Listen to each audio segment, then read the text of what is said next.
In the today's session, we are discussing about Fourier representation.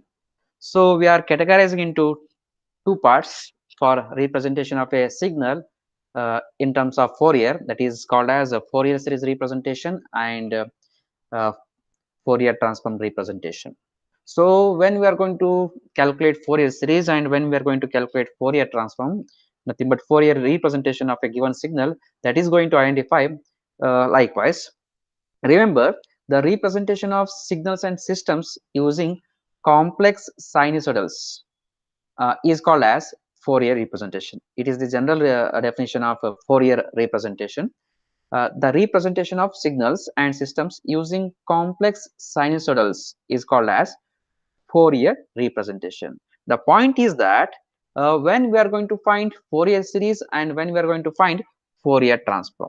So for that, we can see this table. From this table, we can get the clear idea about the representation of a given signals in terms of Fourier representation. It may be Fourier series or it may be Fourier transform. See, one point we have to remember: if the given signal is said to be periodic in nature, if the given signal is said to be periodic in nature, the signal may be continuous time signal or the signal may be that periodic signal may be discrete in nature. Then if you are finding the Fourier representation for that, then that operation is called as Fourier series.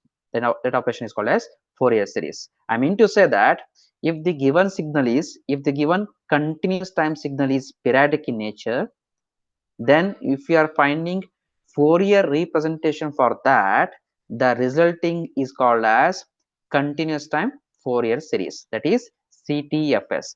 CTFS means continuous time Fourier series. Repeat, if the given signal is said to be continuous time signal that is in periodic nature, then we are finding the Fourier representation for that. The resulting signal is called as continuous time Fourier series, nothing but CTFS. Similarly, if the given signal is said to be discrete in nature as well as periodic in nature, periodic discrete time signal is there.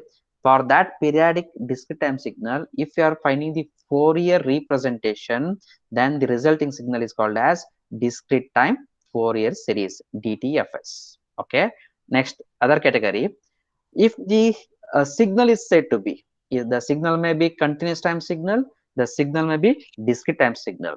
If these two kinds of signal are said to be aperiodic or non-periodic signal, then we are finding the Fourier representation for that.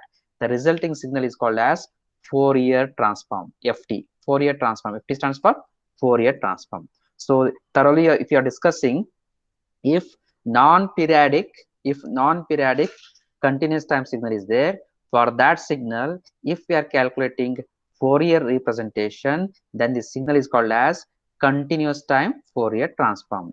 Similarly, if the signal is non-periodic discrete time signal, then we are finding the Fourier representation for that, then the signal is called as discrete time Fourier transform, DTFT.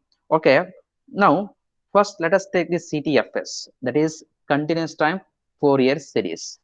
The Fourier series representation of periodic, as I told, it is meant for what? Periodic signal.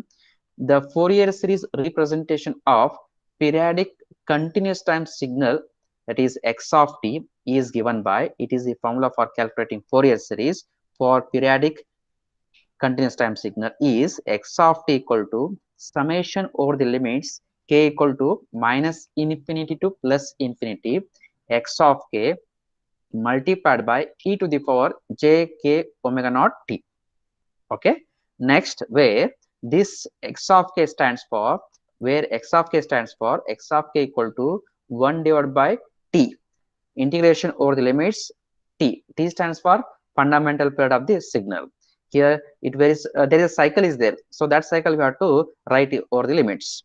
So here once again I'll repeat, T stands for fundamental period of the signal, the representation of the limits from lower limit to upper limit. While taking the fundamental period, always we have to consider cycle.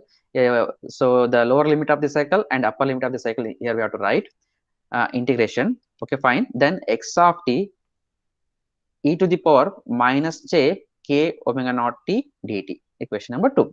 So where, as I told, t stands for fundamental period, as well as omega naught stands for frequency component, that is omega naught equal to 2 pi divided by t radians per second. So as I told earlier, this indication t, this indication indicates that over the time period for one cycle, it is meant for one cycle, and x of t is the time domain representation of the signal, and x of k is the frequency domain representation of the signal.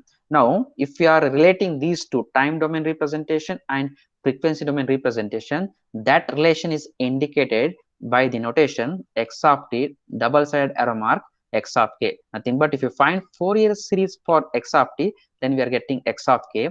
Similarly, if you find inverse Fourier series for this x of k, then we are getting x of t. This is the representation of Fourier series.